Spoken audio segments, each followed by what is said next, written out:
Hello and welcome, I'm Ellie Richardson and you're watching The World Report on NewsX World. Let's take a look at some of the top headlines of this hour. US President Donald Trump hopes Ukraine reaches a deal with Russia fast ahead of Washington-brokered talks in Geneva. Today, Trump is pushing to end the conflict, but two previous rounds of US-mediated talks in Abu Dhabi did not yield any signs of a breakthrough. US President Donald Trump said that he would be involved indirectly in high-stakes talks between Iran and the US over Tehran's nuclear program in Geneva, adding he believed Tehran wanted to make a deal. President Trump has said Cuba was a failed nation and called on Havana to make a deal. Washington is in talks with Cuba's highest people just days after he threatened the island's struggling economy with what he described as a virtual oil blockade. New Mexico lawmakers passed legislation to launch what they said was the first full investigation into what happened at Zuro Ranch, where the late US sex offender Jeffrey Epstein is accused of trafficking and sexually assaulting girls and women. A bipartisan committee will seek testimonies from survivors of alleged sexual abuse at the ranch, located about 30 miles south of Santa Fe. French President Emmanuel Macron begins a three-day visit to India with talks focused on artificial intelligence cooperation and a potential multi-billion-dollar Dassault Rafale fighter jet deal. 3 people, including the suspect, were fatally shot during a Rhode Island youth hockey game. Pawtucket Police Chief Tina Gonglaze told reporters that 3 other victims were hospitalized in critical condition. The shooter died from an apparent self-inflicted gun wound. Australian Prime Minister Anthony Albanese said on Tuesday his government would not help Australians in a Syrian camp holding families of suspected Islamic State militants return home, with the government open to prosecutions if they make it back. Ireland's Data Protection Commission, DPC, said it has opened a formal investigation into X's AI chatbot Grok over the processing of personal data and its potential to produce harmful, sexualized images and videos, including of children. And for your top story this hour, US President Donald Trump says that he will decide soon on whether to spend more weapons to Taiwan, after Chinese President Xi Jinping warned him not to. The US has long supported Taiwan with arms sales, but the issue has become particularly contentious as China intensifies its rhetoric on Taiwan's status and its regional ambitions. China's government has warned of grave consequences if the US proceeds with further military assistance to Taiwan, underscoring the potential for a larger diplomatic crisis. The outcome of Trump's decision could shape future US-China relations, especially as tensions over Taiwan's independence and the South China Sea continue to grow. Trump's forthcoming decision will be crucial in determining the future of US support for Taiwan and the broader dynamics of international relations in the Indo-Pacific region. Let's listen in. I'm talking to him about it. We had a good conversation, and we'll make a determination pretty soon. Tell us about your trip. We have a very good relationship with President Xi. We are now being joined by Lieutenant Colonel Himanshi Singh, who's a Defence and International Relations Analyst, joining us from New Delhi. Thank you so much for joining us here today on NewsX World. How could sending weapons to Taiwan affect the relationship between the United States and China, and why is Donald Trump considering sending them to Taiwan now? Good morning, Ellie. So good to see you. See, we must decode this through 3 lenses. First of all, the military signaling. Second, the economic. And third is the technological supremacy. So when we see the strategic backdrop, Taiwan sits at the heart of first island chain. So you see the geographical arc, it runs through Japan and Taiwan and down to Philippines. So effectively bottling up China's naval access to the wider Pacific. For Beijing, the reunification is not optional. It is framed as the civilizational mandate under Xi Jinping. So, and secondly, when we see the Taiwan Relations Act, United States is obliged to provide defensive arms to Taiwan. So Trump is authorizing a fresh weapon package under the Advanced Anti-Ship Missiles Air Defense System, or we can say the asymmetrical warfare. So it will reinforce the porcupine strategy to make invasion very prohibitively costly for China. Now let's talk about the Silicon Shield. We all know that Taiwan is the home to TSMC, which is the Taiwan Semiconductor Manufacturing Company, which makes the most advanced semiconductor in the world. And we know these chips are below 7 nanometers, which are used in American fighter jets, AI systems, data centers, smartphones, and advanced weapon systems. So, in simple terms, Taiwan is not just a territory, it is a central mode of global digital economy. And we know how the world is progressing. In India, we are hosting a AI summit, World AI Summit. So, we are witnessing a time where Trump's this statement comes as a geopolitical explosive. First of all, if he sends weapon, then we will see that Beijing will also start military escalation, and PLA will start doing air incursions into Taiwan zone, and there'll be larger naval drills around the island. Then we'll see the economic countermeasures. China would restrict rare earth exports, and it will leverage it before it's given to anyone. Then what US is signaling, we know the elections are approaching, so it is more of political signaling that a strong stance on China will be domestically very beneficial to Trump. This is what Trump feels. So the future implications, what we can see is that the crisis will deepen in this area of Indo-Pacific, and Taiwan will become very harder to invade. But we know China's time calculus. China is just waiting for such an opportunity. So globally, we will see that it is not Ukraine. Taiwan is much, much different. It is a maritime theater. So it could involve naval blockades, cyber warfare, satellite disruptions, and economic warfare on an unseen scale earlier. So we have to see that the Taiwan semiconductor industry does not freezes overnight, and global market should not crash. So before Trump takes such a decision, I think he must understand that the world is going through a lot of crisis, and one more crisis will heighten tension, and it may result in a hot war in this area. Ellie. And could new weapons sales increase military tensions in the Taiwan Strait? If so, how serious could that risk be? See, it is going to be very, very serious because, as I said, that it will result into the porcupine kind of fortress. Trump believes in America first, and it knows that America first means having a control over the semiconductor market. But America is already trying to cut down China's business by the energies also. China holds major supply of rare earth minerals and semiconductors to the world.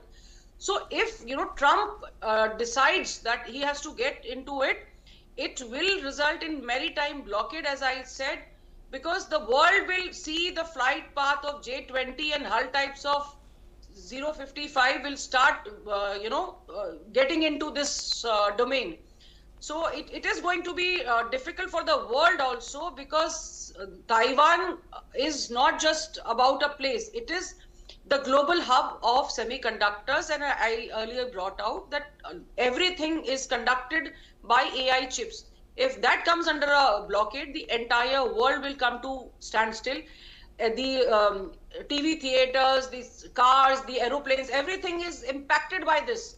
So the world implication of this conflict is going to be much larger, Ellie.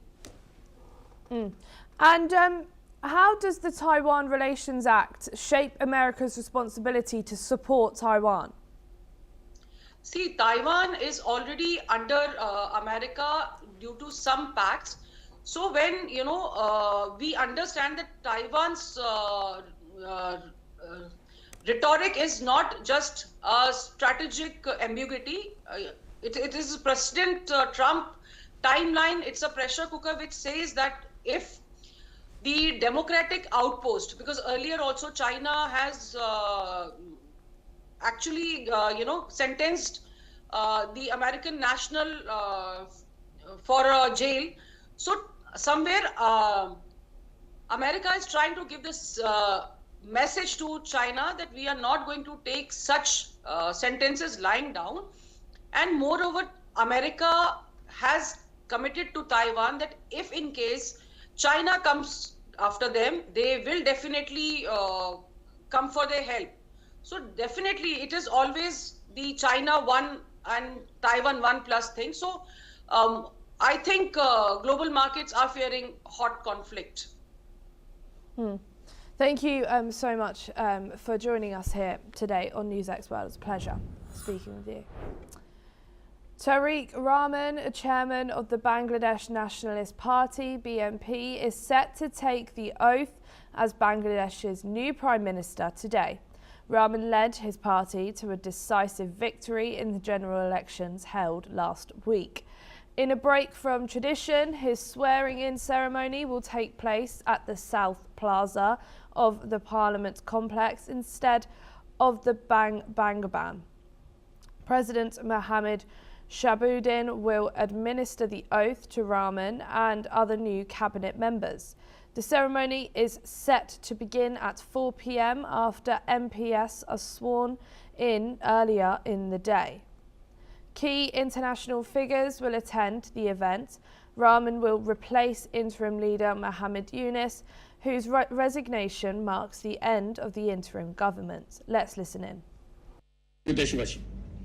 বিগত 18 মাস আমার উপর অর্পিত দায়িত্ব নিষ্ঠার সাথে পালন শেষে একটি নির্বাচিত সরকারের কাছে দায়িত্ব হস্তান্তরের প্রাক্কালে অন্তর্বর্তী সরকারের প্রধান উপদেষ্টা হিসেবে আজ আমি আপনাদের কাছ থেকে বিদায় নেবার জন্য উপস্থিত হয়েছি। We are now being joined by Shruti Dasgupta, who's an international affairs analyst joining us from New Delhi. Thank you for joining us here today on NewsX World. With this, given the backdrop of political upheaval and protests in recent years, how can the new government ensure protection of democratic institutions and citizens' rights going forward? Well, that was the very same question, Ellie, that was asked of Tarique Rahman, and his response was by following the rule of law. So he, of course, plans to instill faith in the institutions of the state, and also would ensure that there is no discrimination based on their religious identity or political leaning. And that both of these questions are important to most analysts around the world, because that is exactly what had been happening in the past 18 months. In fact, up till one day before the polling was also done, religious identity was used to persecute and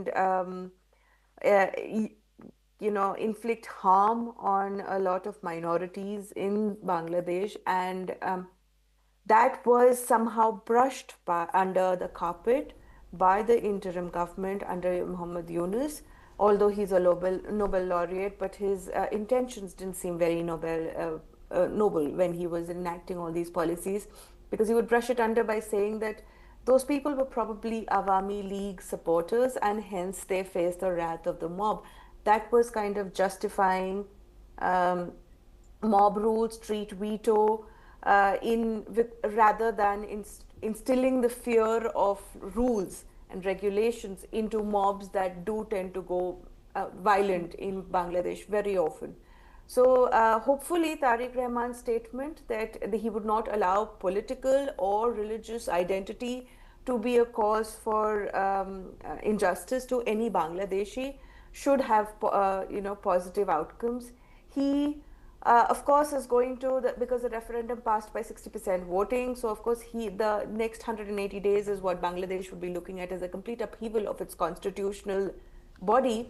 That is the state would then split into, the state machinery will split into two houses, upper and lower. Both upper houses will be selected on the basis of this current election, only 100 seats there, and there will be other constitutional changes that would be enacted as part of the referendum, and they will then help this new government, after 18 months of extreme violence, extreme distrust, and a lot of upheaval and economic instability in the nation, to find feet and look forward to a better tomorrow.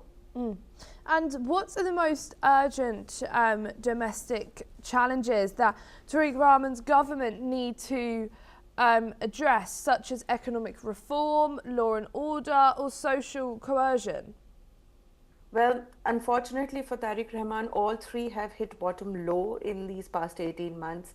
The rule of law was already not so stable 18 months when Awami League decided to have a police act on protesters with bullets, which led to death of a large number of people.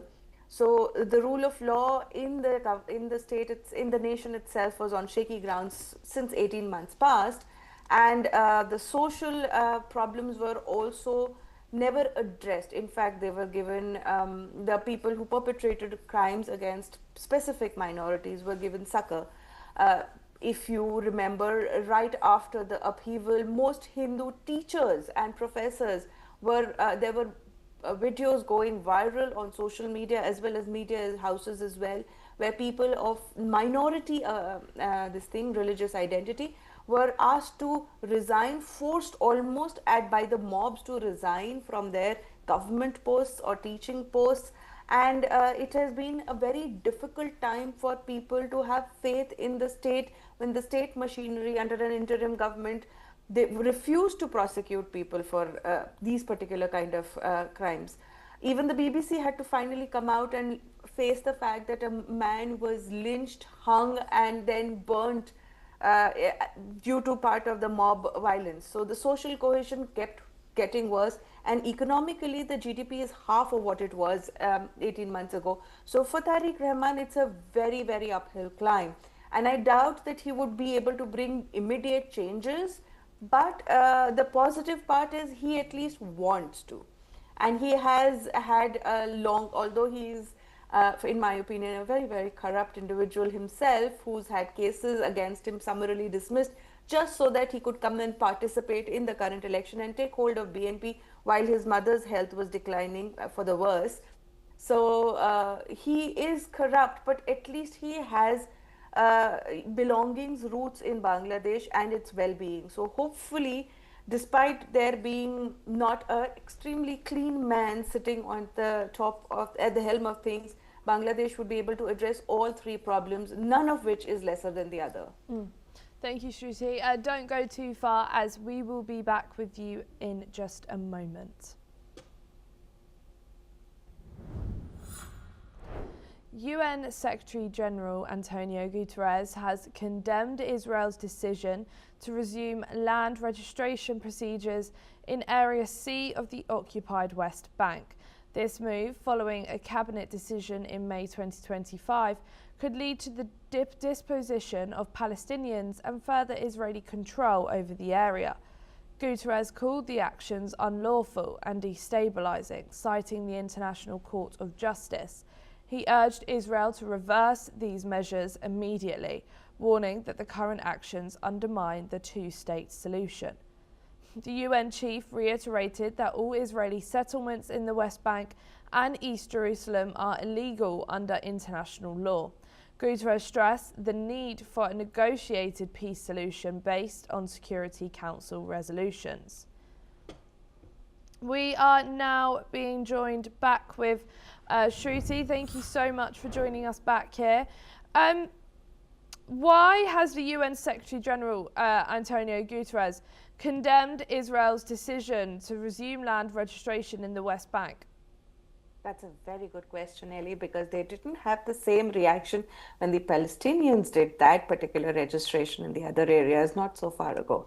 So this is basically because they feel that Israel has expansionist ideas, and by allowing the registrations to resume after the 1967, I believe it was the 1960s, somewhere in the 1960s that it happened last, that by allowing registration in this particular zone, Area C of the West Bank, it would allow Israel to tighten its control, as well as allow, because it's under Israeli soldiers and Israeli military control, it would allow for dispossession of Palestinians who are residing in that zone.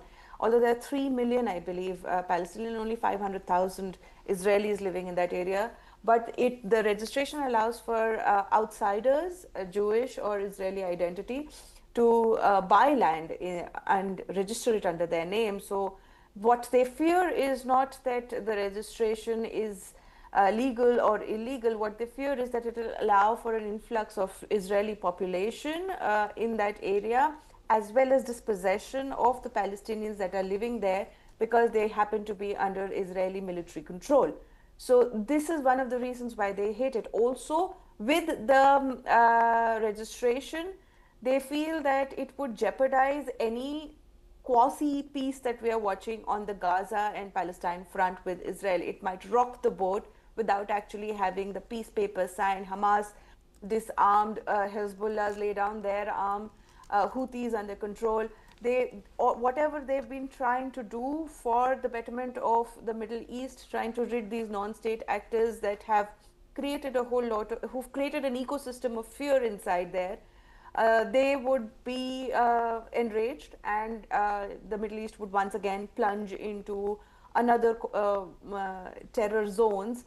And the UN will, of course, have to come and pick up its peace baton and try and do the best for them again. So what they don't want is Israel to start rocking the boat, but the Israeli government feel that the Palestinian Authority doing registrations is also having similar impact on Israel's claim on the regions, and that is why they're doing this. So it is basically trying to pit one against the other, while the UN tries to find middle ground where at least there is no active combat or conflict happening in those areas.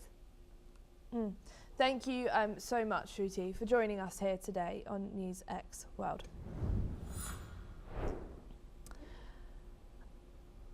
Canadian Prime Minister Mark Carney appointed Janice Charette as the new chief trade negotiator to the United States. Charette is a public servant with 4 decades of experience and will serve as a senior advisor to the Prime Minister and to Canadian Minister Dominic LeBlanc. Her role will focus on the upcoming review of the CUSMA agreement, a key trade deal that protects much of Canada's exports from the US tariffs.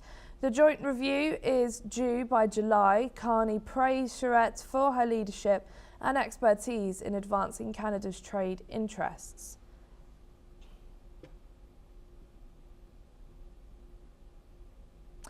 Indian Prime Minister Narendra Modi has welcomed French President Emmanuel Macron to India. Modi posted on X extending his welcome to Macron, who is on a 3-day visit.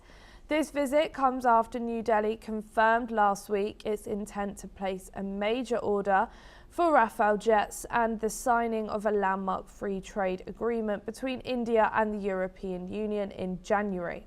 France is looking to expand its military partnership with India, with discussions expected to focus on a potential contract for 114 additional French fighter jets.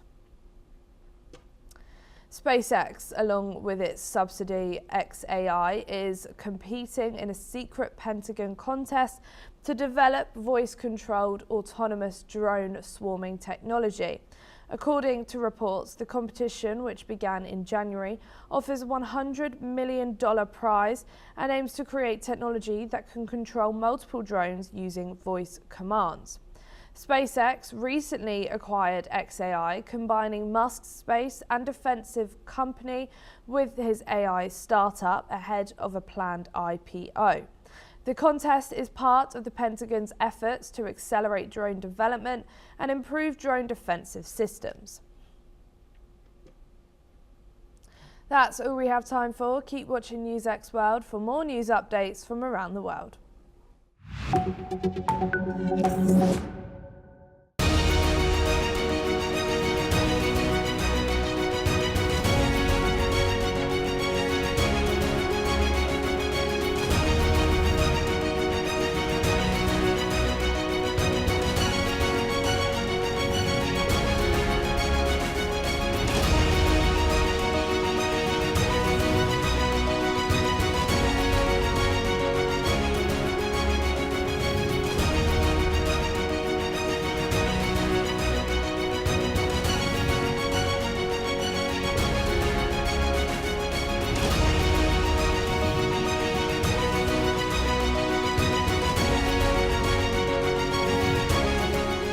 In the midst of death, life persists. In the midst of untruth, truth persists.